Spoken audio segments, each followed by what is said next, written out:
Il s'appelle... Oui, qui connaît son nom? Oui, qui? Oui.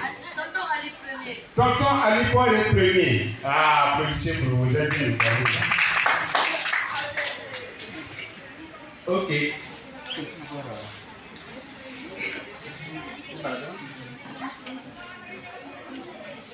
Alors.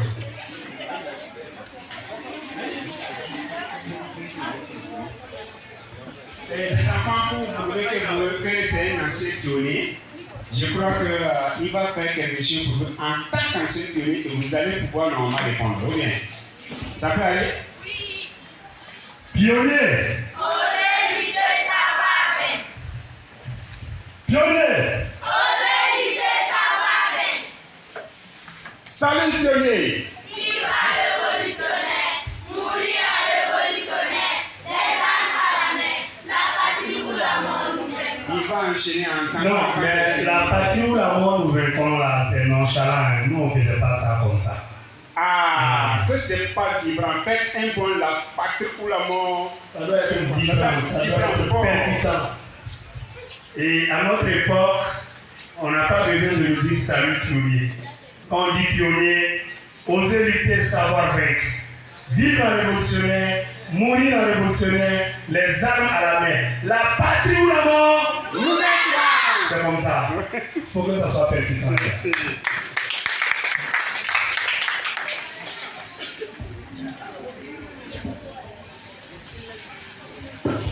Ok, là je crois que les panélistes vont se mettre en place avant qu'on va donner le déroulé du programme de la soirée. Et la présidente Inem, que je vous demande également de la suivre. Présidente, tu vas prendre ta place là? Ou bien il y a des réglages à faire? D'accord. Et on n'est pas seul. On a nos camarades et frères du Niger. Et je vous demande de faire du bruit pour Omar du Niger.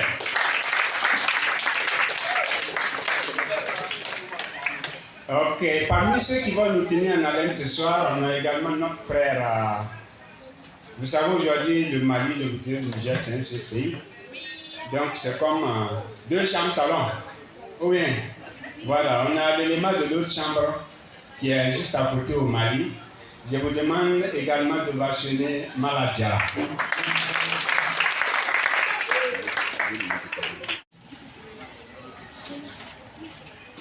On peut aller contre la l'ennemi, il y a déjà 1000 ans, la capacité venue de loin des sans servis, il y a 100 ans, contre la cynique malice métamorphosée, un néocolonialisme et ses petits servants locaux, beaucoup franchères et certains mystères.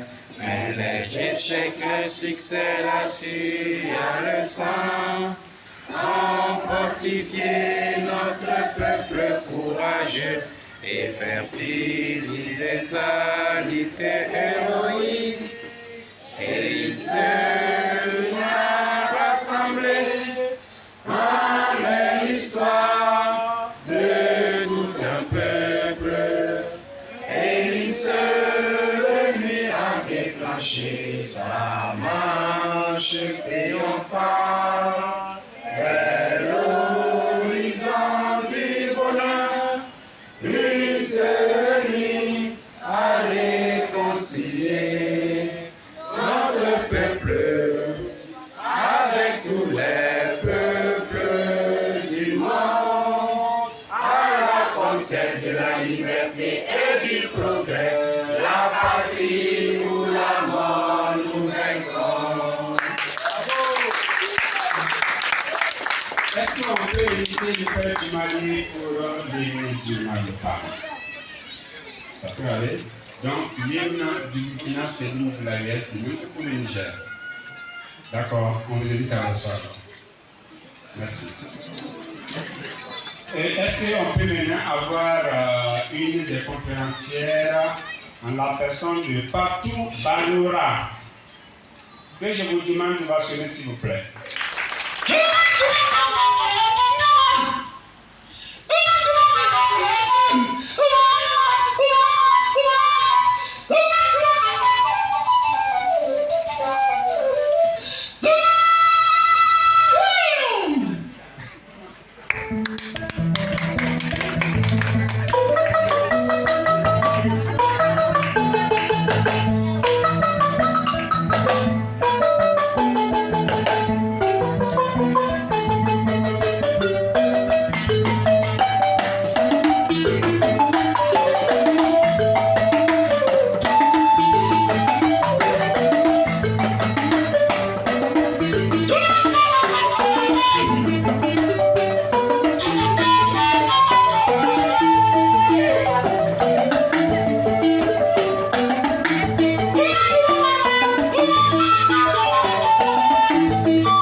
Honorable présidente,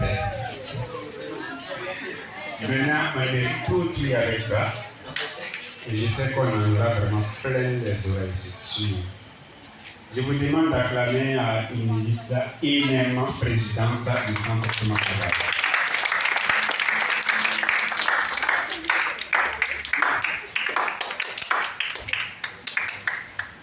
Non, alors, voilà, merci. Tu préfères debout ou assis? Je pense que je peux me lever ici. D'accord. Aujourd'hui, c'est un peu compliqué actuellement, alors je vais juste monter. D'accord, merci. Ok. Alors, vraiment, merci beaucoup et bienvenue.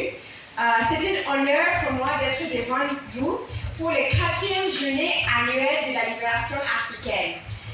4 journées de la libération africaine à Ouagadougou. Maintenant, 1, 2, 3, 4. J'aimerais savoir, en levant la main, qui a déjà entendu parler de la journée de la libération africaine? Qui a déjà entendu parler de la journée de la libération africaine?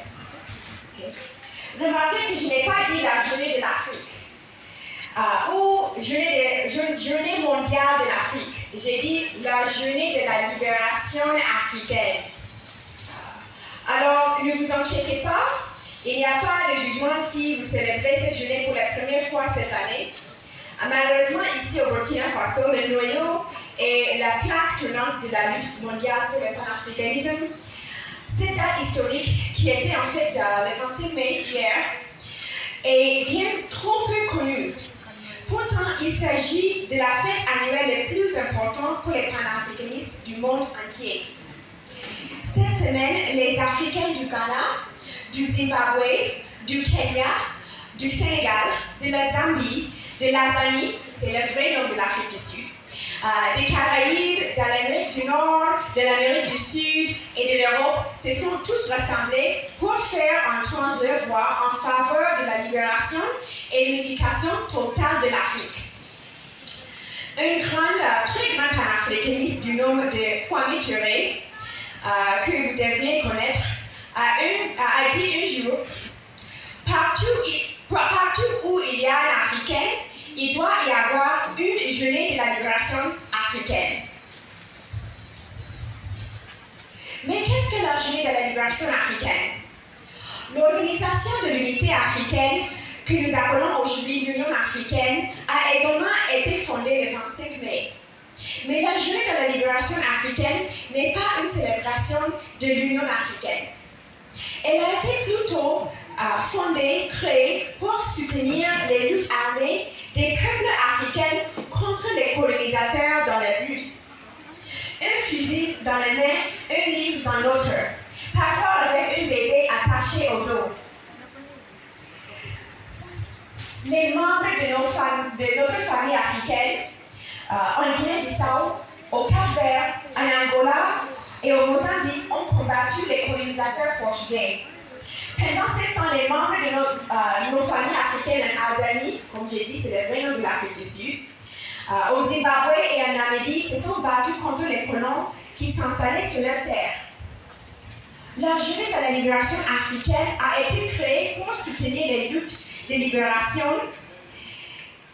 de l'Afrique menées à l'époque à travers le continent africain. Et c'est exactement la raison pour laquelle nous célébrons aujourd'hui la journée de la libération africaine. Parce qu'il y a des Africains en première ligne qui se battent pour notre libération collective en ce moment. C'est pourquoi le Centre Thomas Sankara et le Parti révolutionnaire de tous les peuples africains ne célèbrent pas la journée de l'Afrique ni la journée mondiale de l'Afrique. Tant que l'Afrique n'est pas libre, nous refusons de sortir la libération de la journée de la libération africaine. Cette année, la journée de la libération africaine revêt un caractère très particulier.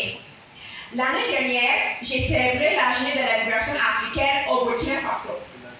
L'année précédente, j'ai célébré encore la journée de la libération africaine au Burkina Faso. Et l'année avant, j'ai également célébré la journée de la libération africaine au Burkina Faso. Mais c'est la première année que je célèbre la journée de la libération africaine au sein de l'Alliance des États du Sahel. Okay. Puis-je obtenir des applaudissements pour l'Alliance des États du Sahel?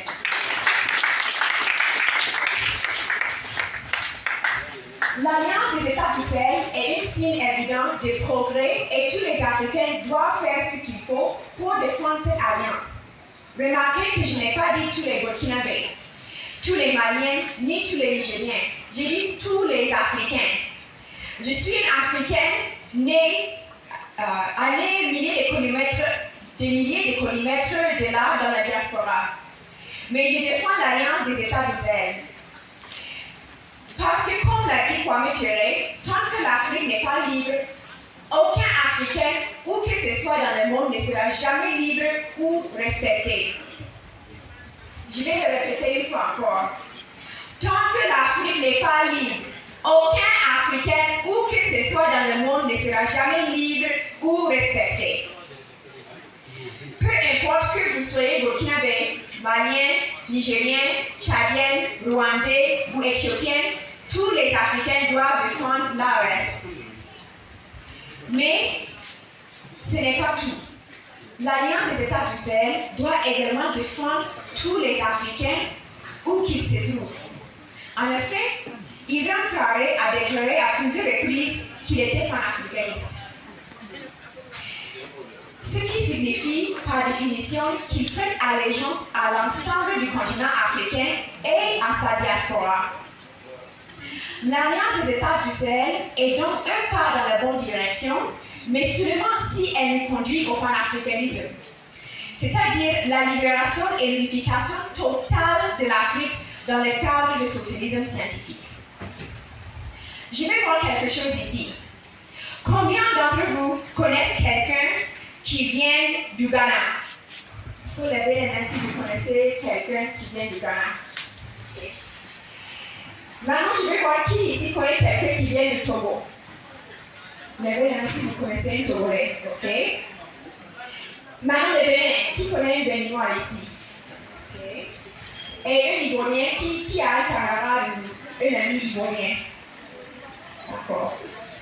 Alors, il s'agit donc de nos... Mais prenons pas. Ces Africains sont aussi des membres de notre famille et nous devons nous battre pour eux aussi. Ils ne font peut-être pas partie de l'AES à ce moment, mais ils nous rejoindront dans une Afrique unifiée. Nous ne cesserons pas de nous battre jusqu'ils les fassent.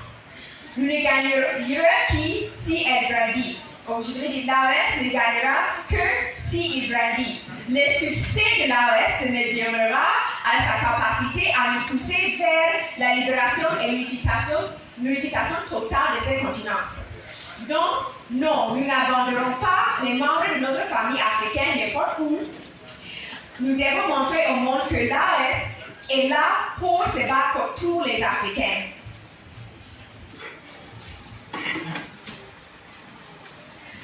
Ok. Parce que nous savons que notre allégeance en tant que panafricanistes doit aller à tous les Africains partout dans le monde, nous avons choisi deux pays très importants à inclure aujourd'hui avec nos panélistes de l'Alliance des États du Sahel. Ces deux pays, c'est à cause de l'impérialisme. Lorsque l'Afrique sera totalement libérée, tous les Africains du continent et de la diaspora auront la liberté de mouvement pour aller où ils veulent, où ils doivent y aller à travers le continent. Nous serons les citoyens d'une grande nation et nous utiliserons nos ressources pour construire des trains à grande vitesse qui nous relieront d'un bout à l'autre du continent. Mais ce n'est pas notre réalité actuelle. Notre réalité actuelle est la domination impérialiste à travers le monde. Nos camarades d'Haïti et du Congo n'ont donc pas pu être présents qui ont connu la colonisation. Nous sommes en guerre depuis longtemps contre ce système colonial et impérialiste.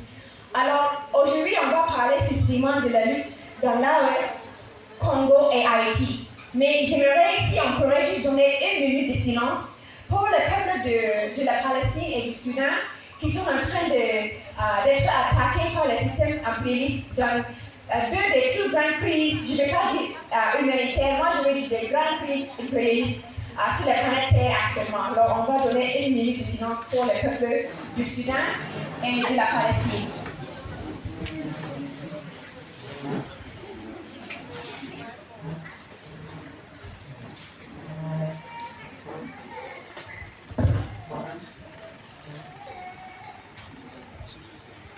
Merci beaucoup. Merci. Quand l'Afrique sera libre, ce sera le coup de grâce à l'impérialisme dans le monde entier. J'espère que cette brillante table ronde, ce panel d'aujourd'hui vous éduquera politiquement et vous incitera à rejoindre une organisation et à participer à la lutte révolutionnaire. Bonne journée de la libération africaine.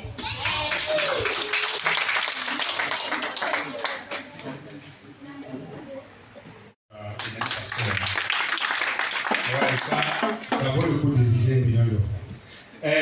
Là, maintenant, on va donner place aux panélistes pour la conférence en tant que telle. Je laisse la parole au modérateur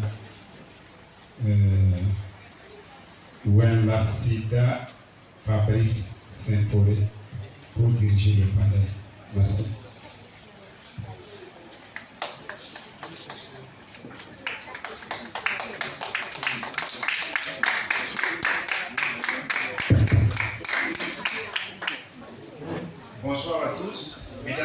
messieurs, honorables invités, je suis ravi de vous accueillir à cette conférence intitulée Même lutte, Alliance des États du Sahel, Haïti-Congo, qui met en lumière l'Alliance des États du Sahel, d'Haïti et du Congo.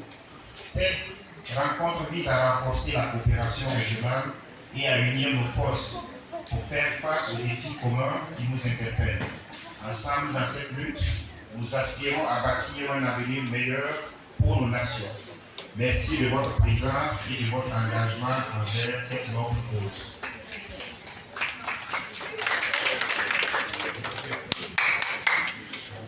Avant de commencer nos échanges, permettez-moi de vous présenter nos éminents conférenciers qui apporteront leur expertise et leur vision unique à cette discussion en provenance du Burkina Faso.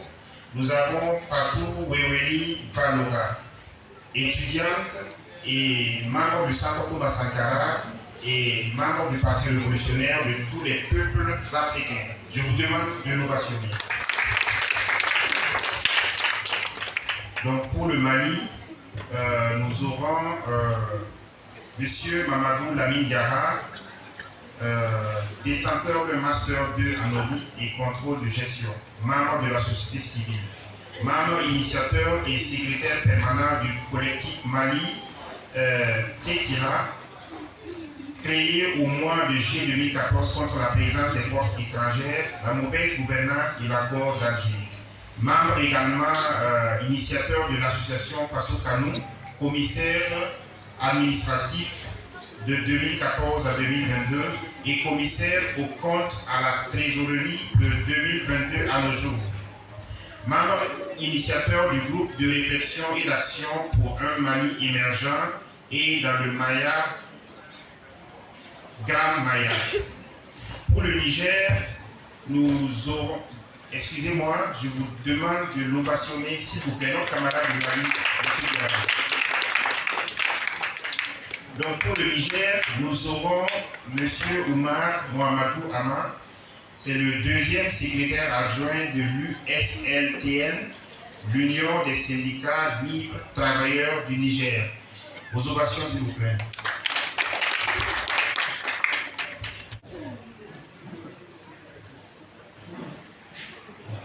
Donc pour Haïti, nous aurons le camarade Daoud André de l'organisation Komokoda et Domi de l'organisation Molika. Nous vous demandons de les ovationner, s'il vous plaît. Et en dernière position, nous avons le Congo. Pour le Congo, nous aurons Maurice Odigo du comité de Kinshasa. Vos ovations, s'il vous plaît. Donc nos camarades et conférenciers auront droit à répondre à ces questions, donc au choix. D'abord pour la première question, quelles sont les priorités les plus importantes pour l'Alliance des États du Sahel dans la lutte contre le néocolonialisme à l'heure actuelle?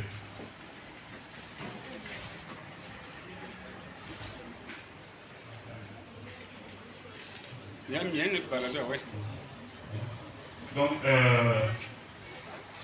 pour notre camarade du Niger, actuelle voit quelques-unes de priorités clés. 1. Renforcer la souveraineté et l'indépendance. L'Alliance vise à renforcer la souveraineté et les États membres du Sahel et à protéger leur indépendance face aux influences intérieures qui pourraient compromettre leur autonomie politique, économique et culturelle, de promouvoir le développement économique durable. Un des objectifs est de promouvoir le développement économique durable des pays du Sahel pour réduire leur indépendance vis-à-vis des puissances étrangères et savoir une croissance autonome et équitable. Renforcer la coopération régionale. Alliance travaille et renforcer la coopération régionale entre les États du Sahel pour faire face ensemble aux défis néocolonialisme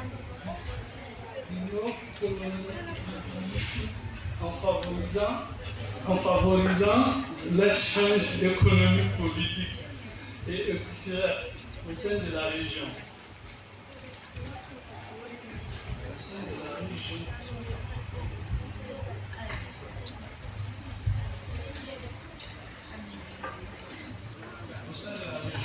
De protéger les ressources naturelles. Et il est essentiel de protéger les ressources naturelles des pays du Sahel contre l'exploitation excessive par les puissances étrangères en mettant en place des politiques de gestion durable et de renforçant les capacités locales. Promouvoir la culture et l'identité locale.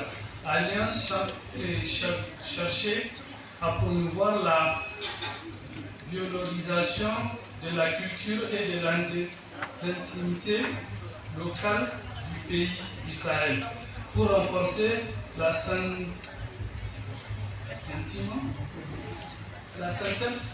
d'appartenance et préserver la tradition face à l'influence néocolonialiste.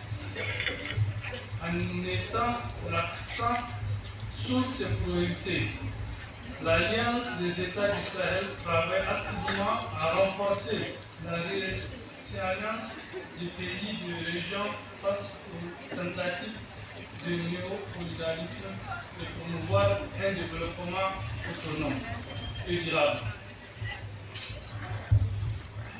Ok, merci beaucoup à notre camarade du Niger. Est-ce qu'il y a une autre proposition de réponse? Nous allons inviter notre camarade du Mali à prendre la parole. Alors, bonjour tout le monde.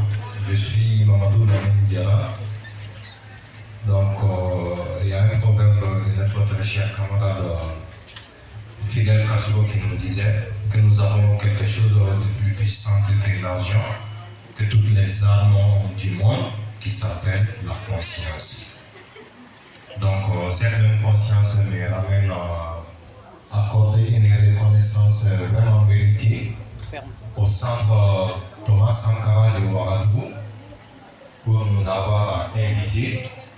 Donc, je vous félicite et je vous accorde tous mes remerciements pour cette occasion afin de m'accorder la parole de parler devant mes frères et sœurs burkinabés et d'autres qui auront la chance de suivre ça à travers les réseaux sociaux aussi, pour vous dire aussi que le Mali est là pour vous désormais, pour tout ce que vous voulez comme idée, pour tout ce que vous voulez comme formation, organisation ou expérience, dans ce cadre-là, pour que l'AIS soit une réussite. Car seul ce modèle réussi permettra à d'autres États de s'inspirer, de venir vers nous ou nous irons vers eux.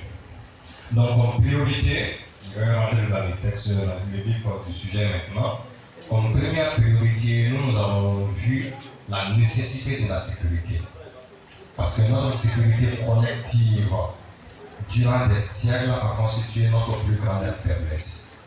Donc, pour toute liberté collective, il faut tout d'abord passer la sécurité. Vous avez tout le monde a vu le cas du Niger, où il y avait une force d'attente qui devrait s'attaquer au Niger. Il y a eu le Burkina et le Mali qui ont mené des efforts pour répondre à tous ces détracteurs-là, quiconque osera toucher à un de leurs frères aura affaire à tous. C'est seul dans l'unité que l'Afrique pourra s'en sortir.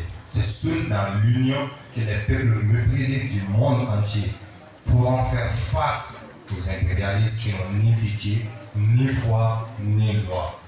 Donc c'est dans un ensemble organisé, dans un ensemble, on ne dirait pas sain, parce que la sincérité c'est Dieu, donc que nous pourrons aller ensemble vers le socialisme parfait, car c'est seulement dans le socialisme que les peuples du monde pourront vivre paisiblement chez eux, en paix, en harmonie, en se développant, en vivant comme des êtres humains valeureux.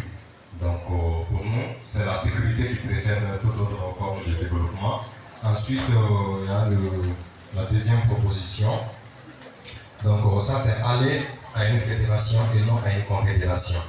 Parce que nous avons remarqué aussi que beaucoup tiennent à leur souveraineté, mais seuls on n'est pas grand chose, mais ensemble nous sommes tout.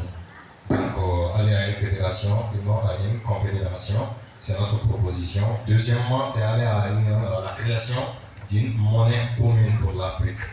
Donc parce que beaucoup ne savent pas que la monnaie a existé premièrement en Afrique, à travers les dynasties pharaoniques.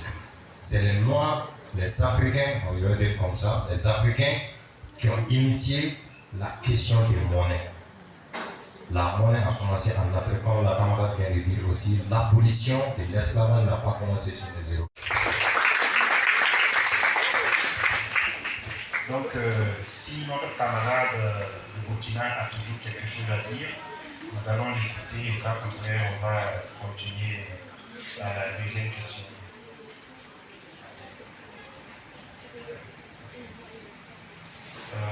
Donc, nous allons passer le micro à Mademoiselle Inébési pour les réponses à lui.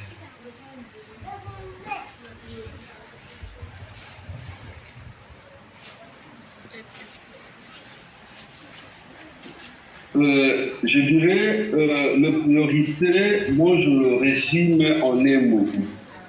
C'est l'organisation de la masse. Nous devons organiser la masse. La masse populaire congolaise, elle n'est pas organisée. Organiser la masse idéologiquement, parce que sans l'organisation, sans la formation idéologique, on ne peut jamais espérer un changement radical. D'où la priorité aujourd'hui, c'est organiser la masse et le former idéologiquement. C'est ça notre priorité et c'est que nous sommes en train de faire ce terrain, et malgré les obstacles que le capital international nous a toujours imposés.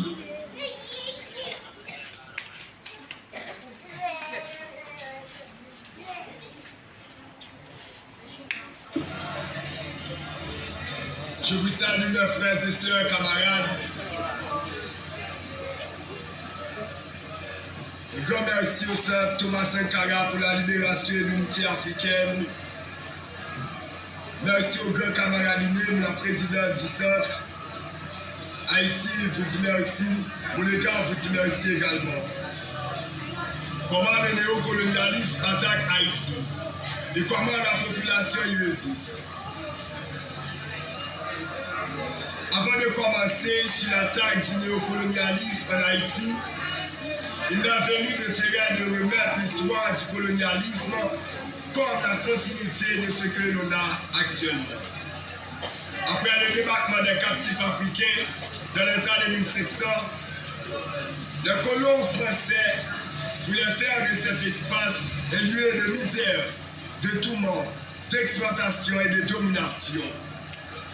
En 1791, suite après la cérémonie mystico-politique culturelle du Bois Caïman, 18 novembre 1803, la bataille des Vestiaires, là où nous avons été menés les grands combats contre l'armée Napoléon Bonaparte.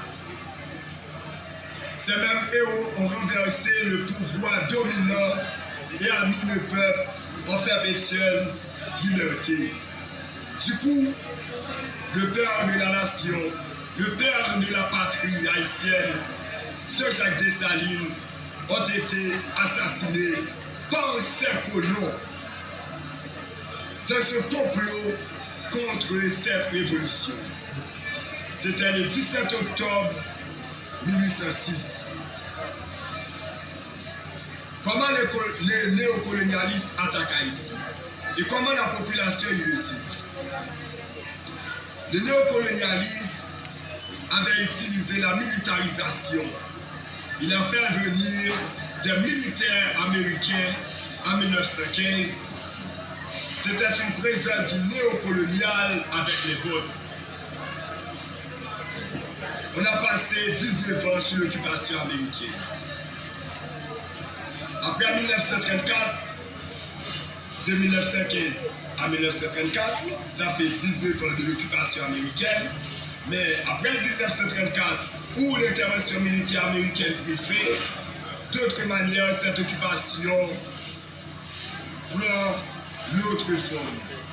Mais c'est ça les bottes, avec des institutions que l'on appelle en Haïti des groupements syndicaux ou des organisations syndicales. Puis ils sont responsables des organisations élections, c'est l'ingérence politico-économique. Si je prends par exemple le Congo, le BINU, Congo, quels sont les pays membres du Congo? Ce sont les États-Unis, la France, le Canada, l'Espagne et même le Brésil. L'UNU, qui se définit comme le bureau intégré des Nations Unies, c'est l'autre forme de l'occupation sans bottes. Avant c'était avec les bottes, les soldats. Maintenant c'est avec des institutions du Congo. BINU, avant 2010, c'était avec la MINUSTA. Et ensuite, MINUJUST. Les États-Unis veulent toujours mener des missions pour la stabilité en Haïti. Les États-Unis veulent toujours organiser des missions pour la stabilité en Haïti. Tandis que ce sont les États-Unis même qui planifient l'instabilité en Haïti. Les États-Unis, c'est l'ingérence même. Le néocolonialisme veut toujours contrôler le pouvoir politique en Haïti. Voilà comment le néocolonialisme nous attaque. Et comment la population résiste. Depuis après l'assassinat de l'empereur Jean-Jacques Dessalines, la résistance devient encore permanente en Haïti. Nous sommes toujours dans la lutte. C'est une lutte permanente. Le pouvoir politique ne concerne que les pays impérialistes, le Canada, la France, les États-Unis. La population se trouve toujours dans une situation de résistance, soit par des manifestations populaires contre ce système néocolonialisme raciste. Le peuple résiste soit par des manifestations, soit par des sit-ins dans les rues ou devant les locaux des ambassades, les États-Unis, le Canada, la France, pour pouvoir résister, pour dire non aux dérives, pour dire non aux ingérences des pays impérialistes. Le peuple utilise des barricades dans les rues. Le peuple organise l'autre, le pays l'autre, parce que nous ne pouvons pas vivre, nous ne pouvons pas circuler. Des personnes qui travaillent dans des industries, dans des usines, des ouvriers organisent des grèves syndicales. C'est comme ça que le peuple haïtien résiste. C'est comme ça que nous résistons. D'ailleurs, la résistance, c'est nous, l'Afrique. Nous sommes la résistance parce que nous sommes en train toujours de résister. Quelles sont les priorités les plus importantes pour Haïti dans la lutte contre le néocolonialisme à l'heure actuelle? Puisqu'il y a une politique d'extermination du peuple haïtien sous l'égide de l'impérialisme américain, notre priorité, c'est de regrouper les masses populaires afin de donner une réponse définitive aux nouveaux colons.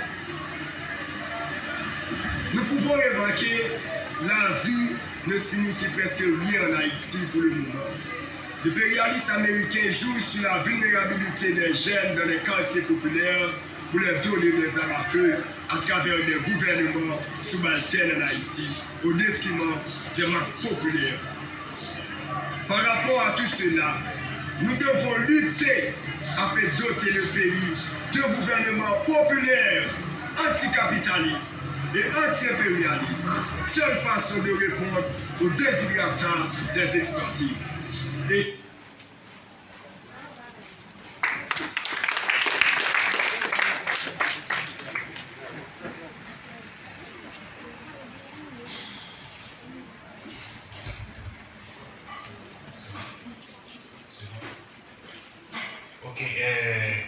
passer à la deuxième question. Quelle est la relation entre... Bonsoir à tous et bienvenue. À la question quelle est la relation entre le capitalisme et l'impérialisme, je répondrai tout simplement que c'est une relation de mère à fille. Parce que nous savons tous que l'impérialisme, c'est un stade suprême du capitalisme. Le fait d'imposer sa vision, d'imposer sa politique et d'imposer son économie à un autre pays, à un autre État qui n'est pas capable de se défendre. Et c'est pour faire quoi? Et comment on appelle ça? C'est pour arriver à quelle fin exactement? C'est tout simplement, vous savez que le capitalisme, c'est un système économique qui consiste à produire plus, parce que le nœud du capitalisme, c'est le profit. Plus on produit, plus on fait du profit, plus on exploite les gens, plus on fait du profit. Donc, l'esclavage, la colonisation, le néocolonialisme, tout ce que nous vivons actuellement, nous avons vécu et nous continuons de vivre, c'est les résultantes du capitalisme. Ils ne sont pas venus parce que nous sommes noirs, ils sont venus parce qu'ils ont besoin de notre force de travail. Ils sont venus nous chercher, ils sont venus nous coloniser parce qu'ils ont besoin de nos ressources. Ils ont besoin comment on appelle ça, de notre énergie. Alors ils sont là. Du coup, comment ils font? Comment ça se fait? Il faut, comment on appelle ça? Plus on produit, plus on a besoin de matières premières, des ressources premières pour produire. Plus on produit, plus on a besoin de force physique pour produire, de main-d'œuvre. Plus on produit, plus on a besoin de marchés dans lesquels il faut vendre ce qu'on produit. Et surtout vendre ces produits très chers, ces produits qui vont nous faire encore plus de profit. Et comment peut-on vendre dans un pays qui a les mêmes aspirations que nous, qui a la même puissance? Voilà, avant de passer aux autres camarades. Alors, moi je n'ai pas grand chose à ajouter à ce que Fatou vient de dire. Juste qu'il y a un point à éclaircir. L'impérialisme, c'est un facteur vraiment qui est devenu endogène aujourd'hui. Peut-être l'autre jour, tu as fait une présentation de ça ici, tu as donné des exemples. Je pense que tu as donné ça malheureusement. Ce que les colonisateurs ont le plus réussi chez nous aujourd'hui, c'est d'avoir créé des valeurs locaux qui font pire que les colonisateurs eux-mêmes. C'est ça le danger le plus grave. Comme le disait Jean sur le canal, il n'y a pas un peuple qui a été soumis par les colonisateurs si ce n'était pas par l'intérieur de ce peuple même. Donc il passe par qui? Des entrepreneurs, des commerçants, des personnes dites intellectuelles, et puis des chefs de village qui sont aisés, qui peuvent abuser de tout le monde. Donc c'est ainsi qu'ils sont venus chez nous. Donc si on veut porter l'impérialisme hors de chez nous, alors que nous avons des parents, des amis, des frères qui vont partir aussi, qu'est-ce qu'on va faire? Je pense que c'est cette réflexion-là qui nous revient aujourd'hui afin de pouvoir mettre un terme définitivement à cette exploitation inhumaine des gens qui vivent déjà dans des conditions vraiment très misérables, très déplorables aussi. Donc ce n'est pas une question de communication uniquement, c'est une question de vie ou de mort. Donc si nous nous engageons réellement à faire, nous devons améliorer les stratégies de lutter contre cet impérialisme-là. Parce que ça nous coûte toujours très cher. Si tu vois le coût de vie au Mali aujourd'hui, c'est vraiment, le Burkina est vraiment tout pour moi. Le Burkina est vraiment tout pour moi. Donc cette histoire d'impérialisme, trouvons une solution. Il n'avait pas beaucoup de choses à dire. Merci. Merci à notre camarade de Mali. Nous allons lui passer encore la parole à notre camarade du Burkina, mademoiselle Fatou Baloura, pour quelques petits ajouts. Désolée, j'étais un peu trop égarée par les explications. Il y a la deuxième partie de la question à laquelle je n'avais pas répondu, c'est Pouvons-nous aller dans l'unification de l'Afrique, dans le capitalisme, ou devrons-nous choisir la voie du socialisme, si je ne me trompe pas? Je dirais que non, nous ne pouvons pas aller dans l'unification avec la voie capitaliste parce que nous avons vu les limites du capitalisme. Vous savez, nous voulons d'une Afrique unifiée, libre, puissante. Oui, une Afrique libre, puissante. Mais nous voulons que cette Afrique, cette liberté, cette puissance-là profite à tout un chacun, à chaque Africain, où qu'il soit, dans n'importe quel coin de l'Afrique. Je veux pouvoir étudier librement, je veux pouvoir dormir bien dans une maison avec un toit, je veux pouvoir avoir l'électricité, je veux pouvoir avoir l'eau courante, je veux pouvoir me soigner librement quand je veux, et même si je n'ai pas d'argent, parce que je sais que l'or de mon pays, l'or qui est sur le sous-sol de mon pays me le permet. Et c'est ce que nous voulons. Et pour arriver à ça, nous ne pouvons même pas envisager le capitalisme, parce que le capitalisme c'est quoi? Le capitalisme c'est juste pour quelques personnes qui vont profiter de cette biens-là. Nous devons réfléchir à comment aller dans un système où tout le monde pourra profiter. Et actuellement, le seul système envisageable, c'est le socialisme. C'est quoi le socialisme? Pour ne pas trop rentrer dans les détails, je vais au moins vous dire que dans ce système capitaliste socialiste, les services de base comme l'éducation, la santé, l'électricité, l'eau et tout sont des services totalement gratuits pour la population. On a le Cuba qui est là, on peut prendre exemple sur eux, qui peut vraiment nous expliquer comment ça se passe avec le socialisme. Mais au Cuba, je peux me tromper, mais rassurez-moi, l'éducation est gratuite. Tout le monde est... Et l'impérialisme qui attaque Haïti. Il n'existait pas un système de capitalisme en Haïti sans l'existence de l'impérialisme américain. Il n'existe pas un système capitaliste en Haïti sans l'existence de l'impérialisme américain. Le mariage entre le capitalisme et l'impérialisme n'est qu'une fusion au détriment de la population haïtienne. Par exemple, le capitalisme crée des industries sur les terres agricoles en détruisant la production agricole haïtienne, et ceci des espaces agricoles très cultivables, pouvant produire de la nourriture en grande quantité pour la population haïtienne, transformant aujourd'hui en industrie textile au profit des États-Unis. Pouvons-nous être vraiment libres sous le capitalisme ou nous devons choisir la voie du socialisme? Comment peut-on être libre dans un système d'exploitation et de domination? Comment peut-on être libre dans un système qui chosifie la valeur de l'homme? Dans un système où l'argent et l'immeuble ont plus de valeur que l'être humain. De ce fait, nous pensons seule la voie du socialisme qui peut rendre la liberté humaine. Parce qu'il n'existe que l'homme avant tout. À chacun, selon ses besoins.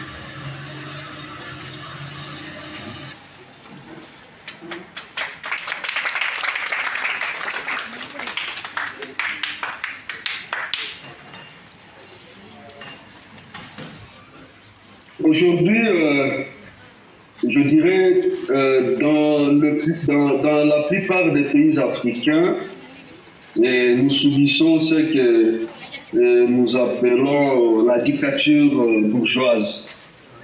Et seule la voie socialiste peut occasionner un changement radical. Parce que le capitalisme a démontré ses limites. Partout où il y a la guerre en Afrique, il y a la famine, rien n'avance en Afrique. C'est à cause du capitalisme. D'où la seule voie qu'on peut opter aujourd'hui pour occasionner un changement radical, c'est le socialisme. En instaurant le socialisme, ça va nous permettre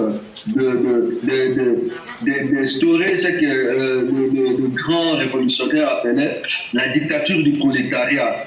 Parce que grâce à la dictature du prolétariat, que nous allons nous en débarrasser avec le capitalisme et l'impérialisme au Congo. et pas que non au Congo et en Afrique. C'est-à-dire le socialisme, vraiment, c'est la base. C'est ça la base de notre élite. Nous devons toujours lutter pour le socialisme. C'est un système originel. Depuis sa genèse, depuis la création de l'humanité, le peuple vivait toujours en union, en communion. Ils étaient toujours unis. Et quand le capitalisme est venu, ça a créé des divisions, ça a créé des questions ethniques, des questions tribales. Et dans le socialisme, on n'a pas besoin de tribus, on n'a pas besoin d'ethnie, on n'a pas besoin d'appartenance, de toutes ces appartenances.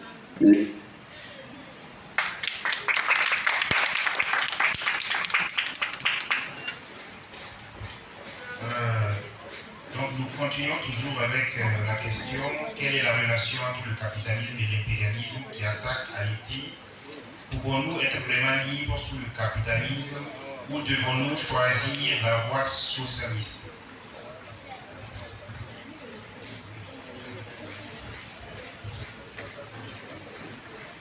S'il n'y a pas d'autre intervention, nous allons passer à l'autre question.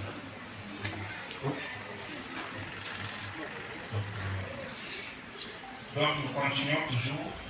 Comment pensez-vous que l'Alliance des États du Sahel pourrait aider ceux qui luttent contre le néocolonialisme en Haïti et Congo?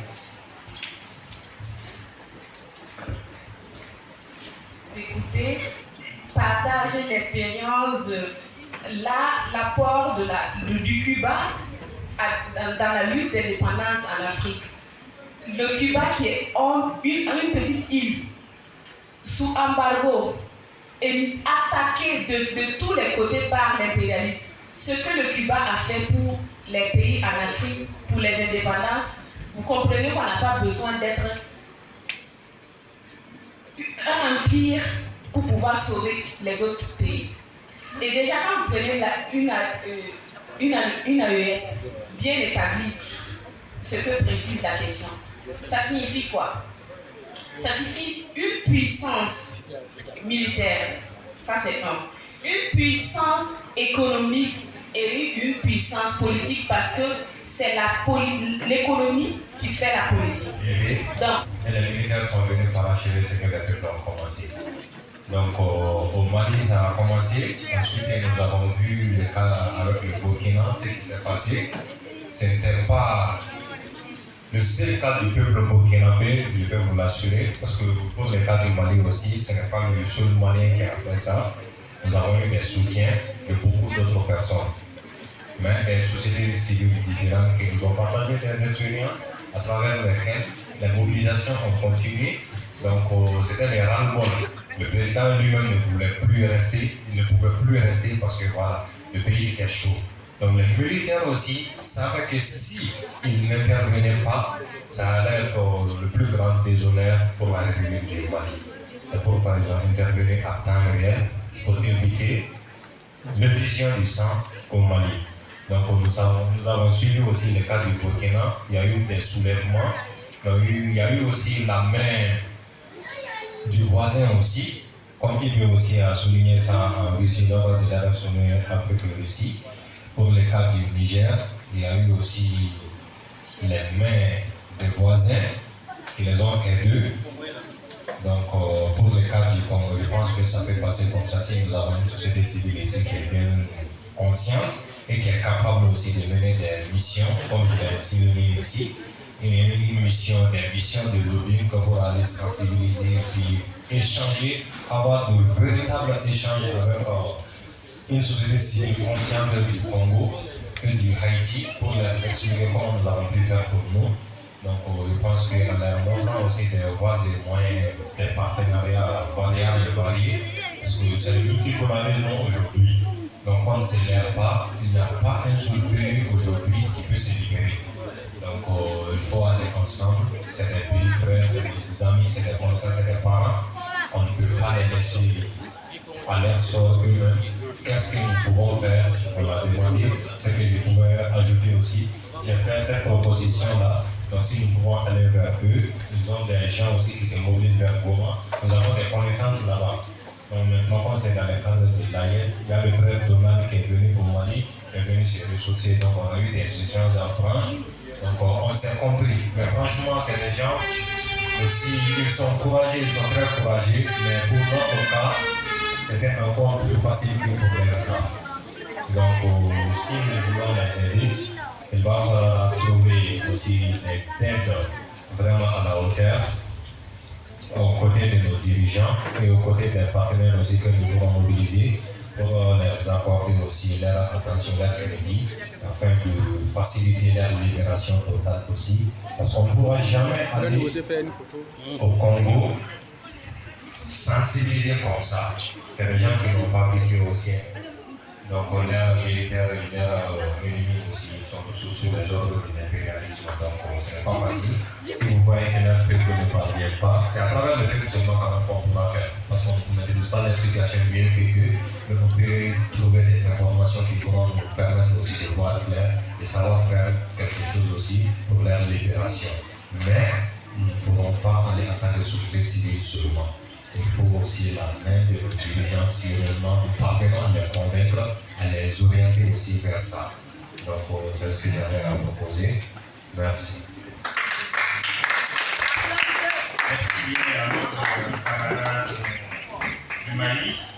Donc nous allons passer à notre camarade du Niger pour les éléments de réponse. Bon, voilà.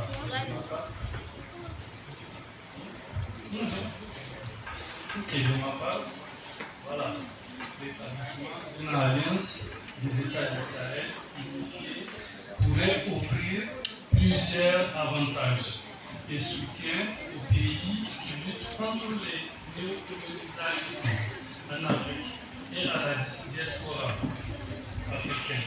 En Haïti, voici quelques façons dont une telle alliance pourrait aider ce pays à partager l'expérience et de meilleures pratiques. Une alliance des États du Sahel initiée pourrait faciliter le partage d'expériences et de meilleures pratiques. Les États de 3 pays de l'Alliance des États du Sahel, ils ont pris un chemin vraiment très important et c'est louable que l'Afrique retrouve ses dignes fils qui se sont décidés pour défendre l'Afrique.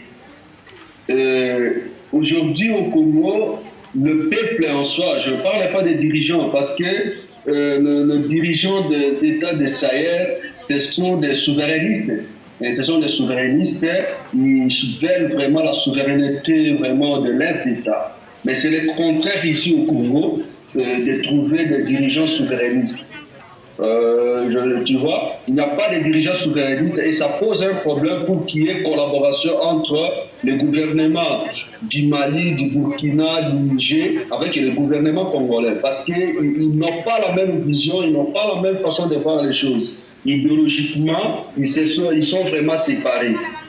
Alors, ce que nous devons faire ensemble avec le peuple des États du Sahel, c'est d'être en collaboration vraiment permanente. C'est ça ce que nous devons faire pour que nous puissions véhiculer la lutte que le camarade du Sahel mène et expliquer aussi le camarade du Congo regarde ce que les gens du Sahel sont en train de faire. Et parler aussi aux camarades du Mali, Burkina Faso des réalités sur le terrain que le peuple congolais traverse. Je pense qu'ensemble, si on multiplie des rencontres, des activités, ça va permettre au peuple malien, au peuple du Burkina de mener la lutte pour le Congo, pour que le Congo soit libre un jour. Mais pas collaborer avec le gouvernement congolais, qui est vraiment, je dirais, un groupe d'individus qui sont au service du capital international.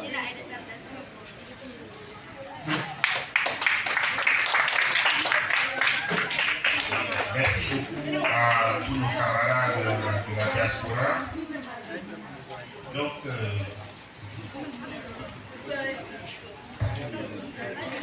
voilà, nous allons répondre à la 4e question. Comment susciter l'intérêt des peuples des autres nations africaines pour qu'ils rejoignent l'AES ou une fédération africaine unifiée, comme a passé à la confédération AES, à un État panafricain total unifié sous un gouvernement unique, comme l'envisage Cheikh Anta Diop, Kwame Nkrumah et Modibo Keïta. Et pour commencer,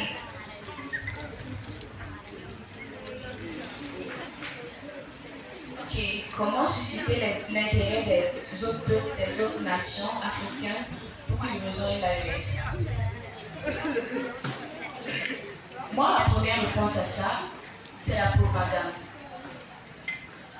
La propagande et encore la propagande. Parce que quoi? Depuis très très longtemps, les pays qui luttent pour leur liberté dans le monde entier ont toujours été victimes de la propagande de l'impérialisme. La propagande impérialiste. Nous avons toujours laissé les gens parler pour nous.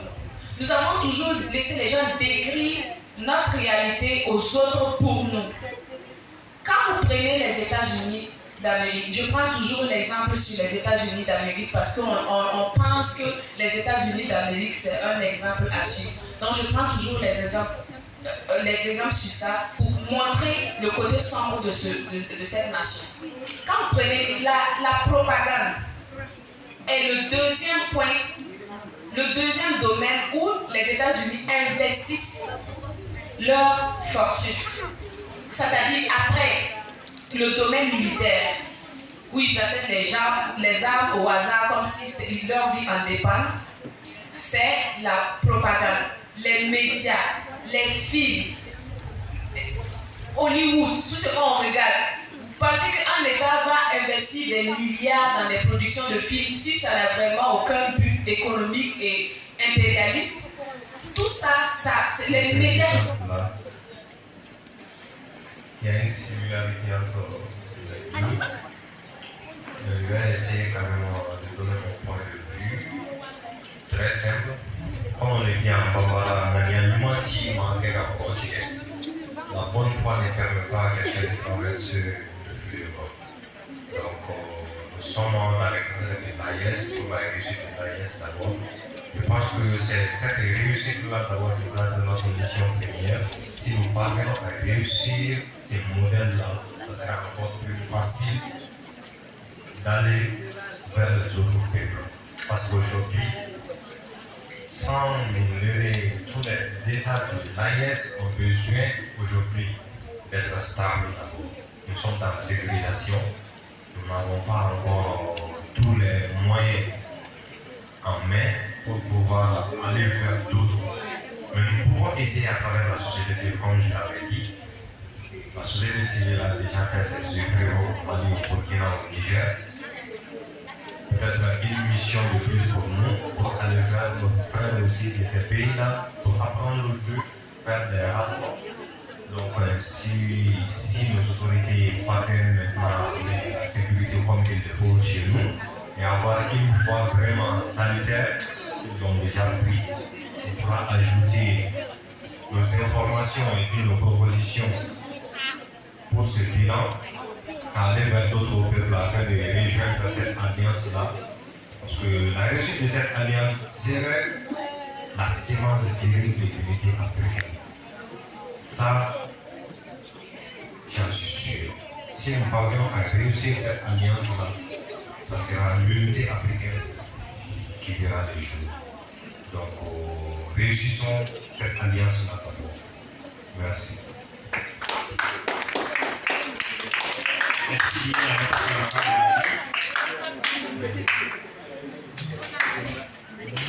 Le camarade du Niger peut intervenir maintenant. Merci, cher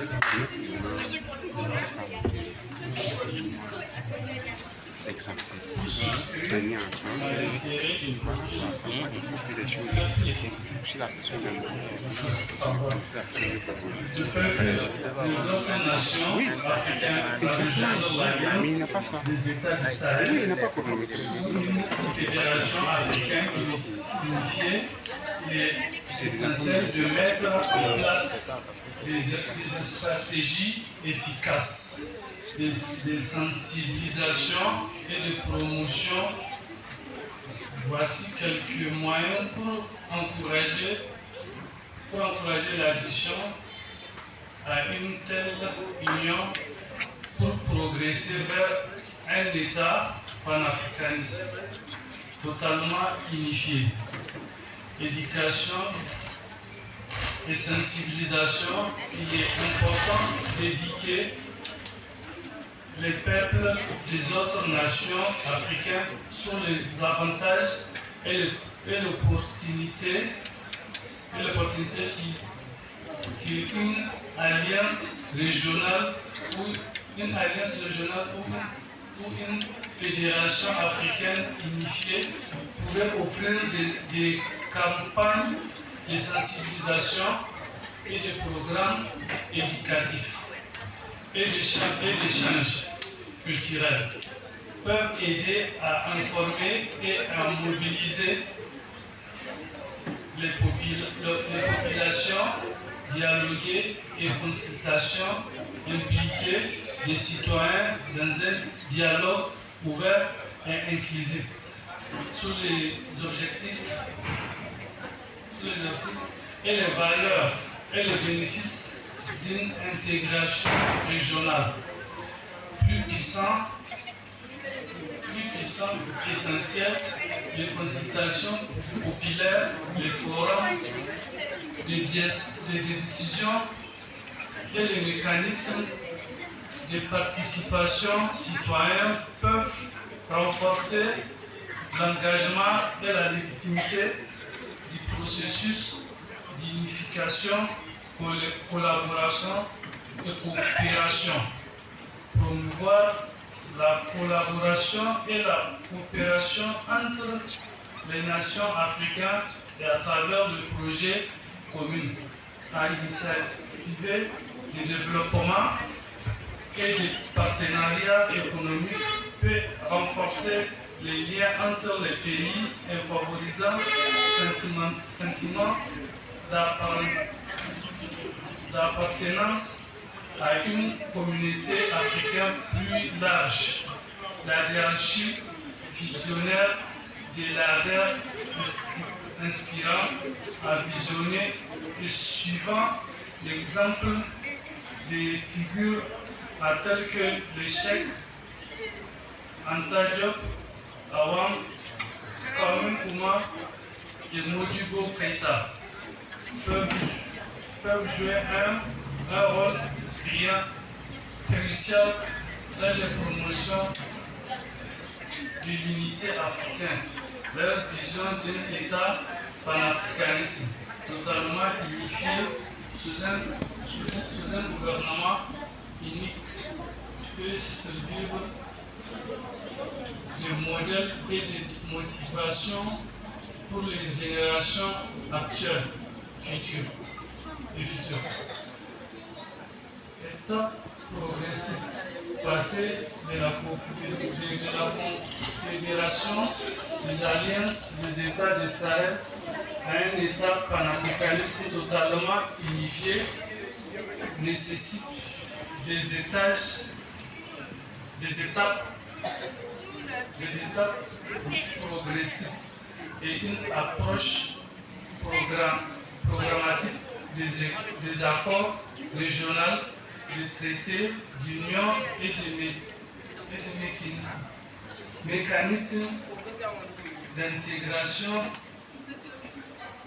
graduelle peuvent être mis en place pour avancer vers cet objectif ambitieux.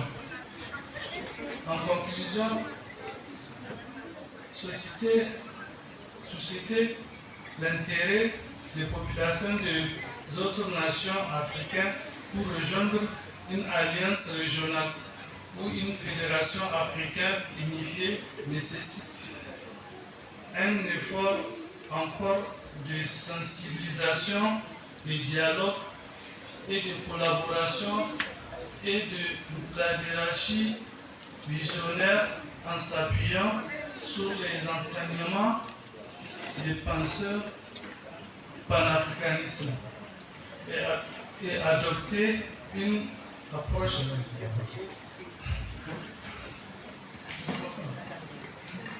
progressiste.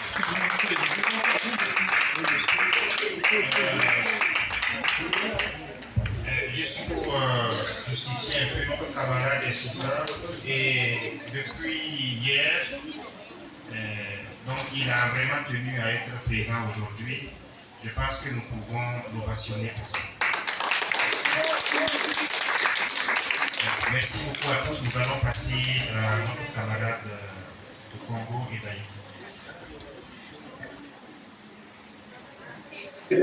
Comme je le disais, je l'ai dit au départ, aujourd'hui, le Congo doit vraiment être administré par des souverainistes, comme au niveau du Sahel.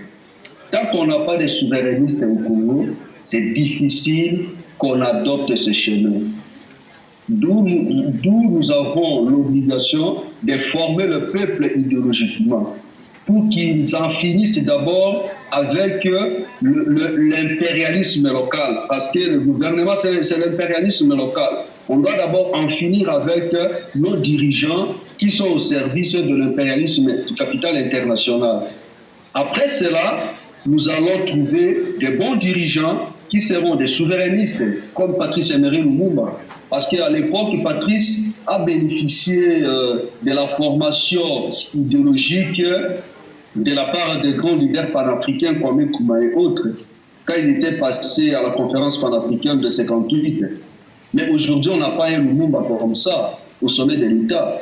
D'où nous avons besoin de trouver un Lumumba, quelqu'un vraiment, un panafricain, quelqu'un qui prône vraiment, qui lutte pour la souveraineté nationale de son pays, pas un régionalisme comme nous le vivons aujourd'hui. Il y a le tribalisme au sommet de l'État, il y a le tribalisme partout. Chaque dirigeant cherche comment plaire sa base électorale et tout. Mais c'était le contraire à l'époque de Lumumba. Lumumba qui luttait pour l'unité du Congo, il ne voulait pas le fédéralisme. Il voulait le nationalisme, que les Congolais vivent ensemble. Aujourd'hui, on n'a pas quelqu'un comme ça. C'est un peu ça, c'est que nous avons vraiment besoin des souverainistes comme au Mali, comme au Burkina, au Niger. Tant qu'on n'a pas de souverainistes, on ne peut rien faire.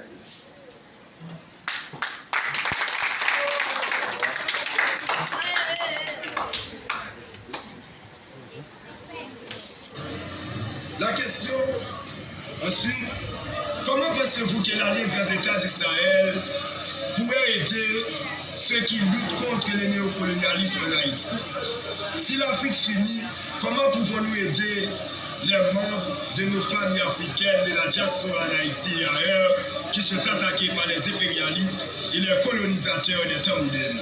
D'abord, le mouvement panafricain en Haïti n'est pas trop visible. C'est un mouvement voué aux opportunistes libertaires. Ce mouvement n'est pas sous la direction des organisations et des partis politiques révolutionnaires en Haïti. Comment cette alliance peut être utile? Étant donné qu'Haïti est le berceau de la liberté, les États du Sahel doivent reconnaître Haïti comme un pays ontologiquement de nature africaine. L'Afrique doit s'unir. Nous pensons qu'il est nécessaire de trouver le schéma de cette unification. Après, nous, les membres de cette alliance, définissons comment pour jouir de résultats de cette lutte. Nous devons nous unifier. C'est une obligation. L'Afrique doit s'unir. L'Afrique ne peut pas rester sous la domination de l'impérialisme. Vive l'Afrique! Nous sommes l'Afrique. Vive la liberté pour tous. Même lutte.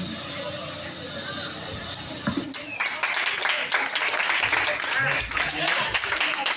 Et notre camarade du Burkina voudrait conclure avec cette question. Merci, camarade Seporé. À la question de savoir comment passer de la confédération de l'AES à un État panafricain totalement unifié, comme l'a voulu nos Papa Kwame Nkrumah, Cheikh Anta Diop, Thomas Sankara et bien d'autres, je répondrai que tout d'abord, il faut que l'AES passe de confédération à fédération. Il faut que l'AES passe d'une confédération à une fédération. Il faut que nous soyons prêts. Il faut que les peuples africains soient prêts à abandonner cette souveraineté, cette soi-disant souveraineté qui les tient tellement à cœur, parce que je dis soi-disant souveraineté parce qu'aucun peuple jusqu'à présent n'est souverain. Les pays de l'AES luttent actuellement pour leur souveraineté, mais pour le moment, ce n'est même pas encore bien établi. Et quand on prend les autres pays, aucun pays n'est souverain. Un Ivoirien va dire oui, je suis Ivoirien, je suis fier d'être Ivoirien, oui, mais la Côte d'Ivoire n'appartient pas aux Ivoiriens, désolé. Le Congo n'appartient pas aux Congolais, désolé. Actuellement, malheureusement, aucun pays africain n'appartient aux Africains. Ce n'est pas de la souveraineté. Ça, ce n'est pas de la souveraineté. Il faut qu'ils comprennent il faut qu'ils soient prêts à abandonner cette souveraineté et aller vers l'unité africaine.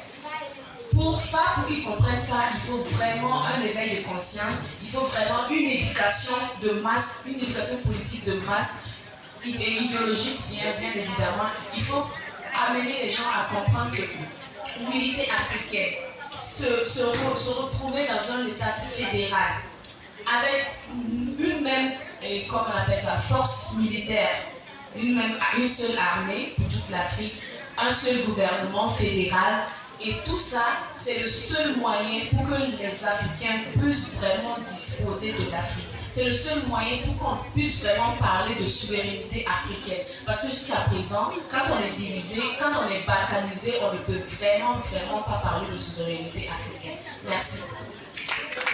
Merci beaucoup. Je demande à tous d'ovationner tous nos panélistes ce soir. Donc, avant de conclure cette conférence, je tiens à exprimer ma profonde gratitude à tous les participants pour leur engagement et leur contribution précieuse à nos échanges. Surtout à nos camarades du Mali et du Niger qui ont fait un déplacement de plus de 24 heures de route pour être avec nous ici ce soir. Je vous demande de les ovationner comme tout ça.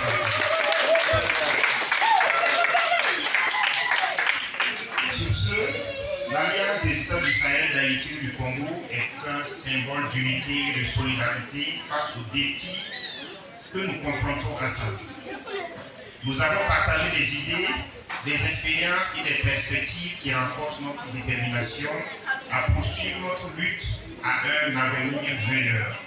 Que cette alliance perdure et que nos actions communes ouvrent la voie à une coopération fructueuse et solidaire pour une Afrique libre et unie, pour une Afrique socialiste. Je vous remercie. Merci à tous et à toutes pour votre présence et votre engagement. Ensemble, dans cette même lutte, nous sommes forts. Merci beaucoup. Nous passons à la suite de notre programme. Est-ce que vous pouvez ovationner ces voyants panélistes? Merci là-bas. Ils ont fait vraiment, je ne sais pas, s'ouvrir les tympans, mais en tout cas, bien ouvert les bancs de nos ménages. Et je crois qu'on va maintenant souffler en musique. Oui, question un peu de ce lieu d'endroit. Et les journalistes voudraient faire des interviews, mais après la prestation de l'artiste, ils vont choisir ceux qui vont intervenir. Ceux qui voudront prendre, on pourra faire les idées avec une liste. Et pour le moment, la personne qui vient, elle est slameuse, auteure-compositrice, disc joker. Oui. C'est une femme qui se nomme Adji Kabré, à l'état civil, alias Authentique. C'est une étudiante en master en gestion des conflits et construction de la paix, plusieurs fois lauréate de grandes compétitions de slam, telles que le slam en live, slam Yenenga, le slam pour ma patrie, slam Fijo et bien d'autres. Elle a représenté le Burkina Faso à des festivals, à l'international, notamment le Festival international du slam et du mou, le Grand Slam national du Mali. Elle a également joué dans les grandes scènes comme le CIAO, le FESPACO, le Festival international de l'éloquence, et j'en passe. Le Maliba a également entendu sa voix. Elle allie sa passion à l'art pour prôner l'égalité sociale, la liberté, le droit, la justice et l'équité. Toujours dans l'optique de mettre en valeur la femme, puisqu'elle est femme, elle est aujourd'hui DJ en plus du slam, un métier qu'embrassent peu de femmes. Alors elle est un modèle, une grande muse, elle ne mâche pas ses mots, ça je vous préviens. Et elle a l'habitude de dire que sa plume a des couilles. Alors je vous demande d'ovationner Authentique. Et elle est accompagnée par le flûtiste Diarra, s'il vous plaît. Sous vos ovations. Au nom de la mère, au nom de la fille, au nom des vers, au nom des rimes, au nom du slam, au nom de la poésie. Mesdames, messieurs, écoutez mes propos. Je pourrais peut-être vous choquer par mes mots, car authentique que je suis, je ne saurais vous paraître faux. Bonsoir. Bonsoir. Bonsoir. Même les journalistes.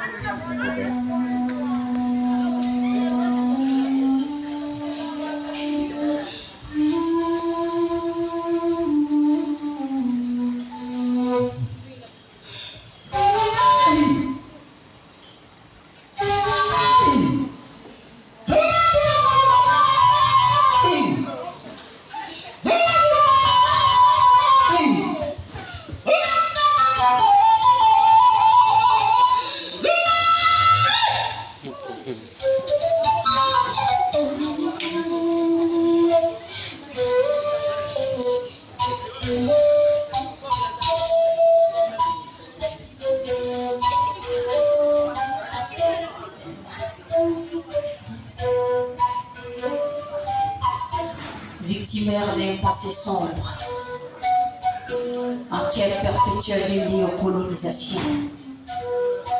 L'âge victime qui se victimise de sa propre lâcheté, panafricaniste ou anti-panafricaniste. Es-tu de quel côté? Tourmenté par la quête de liberté, on est des marionnettes d'une civilisation qu'on nous a imposée. Peut-être condamné à vivre dans le regard de l'autre par complexe d'infériorité. Je suis un oiseau en cage, loin des envolées, domestiqué et colonisé. L'Occident m'a épousé, de l'Afrique j'ai divorcé. Traitez-moi de vendu, ma dignité a un prix et c'est ma liberté.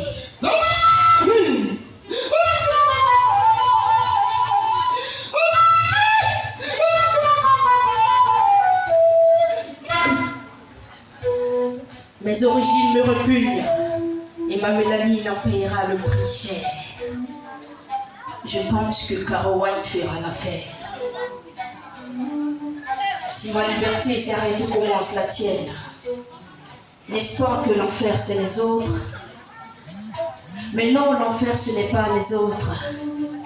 Ce sont ces loups déguisés en agneaux qui font semblant d'aimer l'Afrique, mais la poignardant dans le dos, qui prône une humanité de plus en plus déshumanisée, une civilisation de plus en plus incivilisée, un système scolaire qui enseigne les plus indisciplinés, une économie pensée pour créer les plus endettés.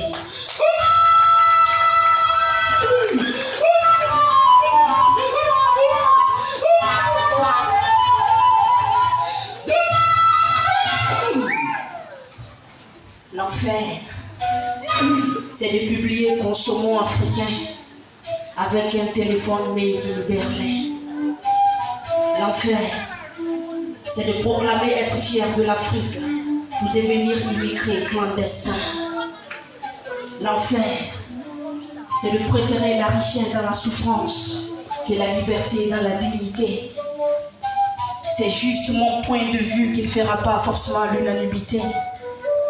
Mais moi, authentique, je n'écris pas pour plaire, sinon ma plume perdra son authenticité. Alors, mesdames, messieurs, si jamais je touche à vos sensibilités, n'excusez pas ma grande gueule.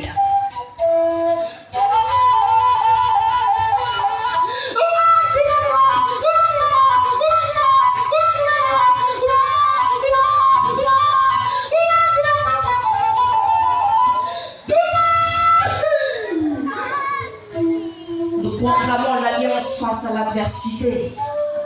Pourtant, les frontières qui nous séparent viennent de nos cœurs. Comment parler de coalition Burkina, Mali, Niger si l'officier à la frontière me traite d'étrangère? Ce soir, nous sommes réunis en famille. Et comme dans chaque famille, nous lavons le linge sale. Et quiconque ose s'en prendre un membre de la famille aura affaire au centre Thomas Sankara.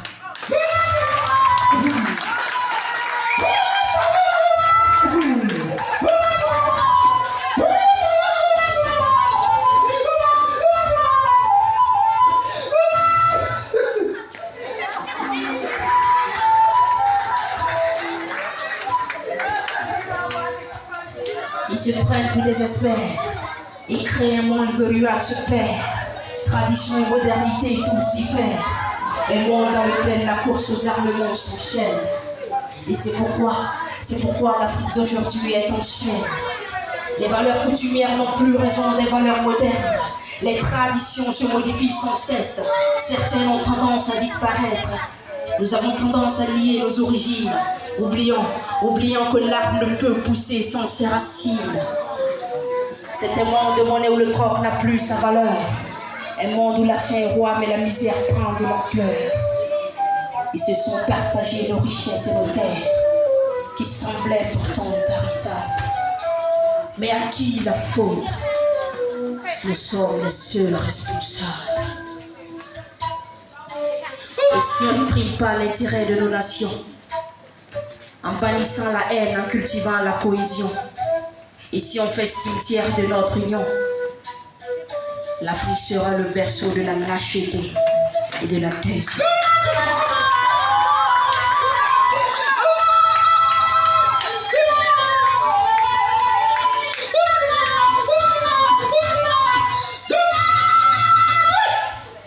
Et si on ne prime pas l'intérêt de nos nations, en bannissant la haine, en cultivant la cohésion, et si on fait cimetière de notre union, l'Afrique sera le berceau de la lâcheté et de la cohésion. Merci.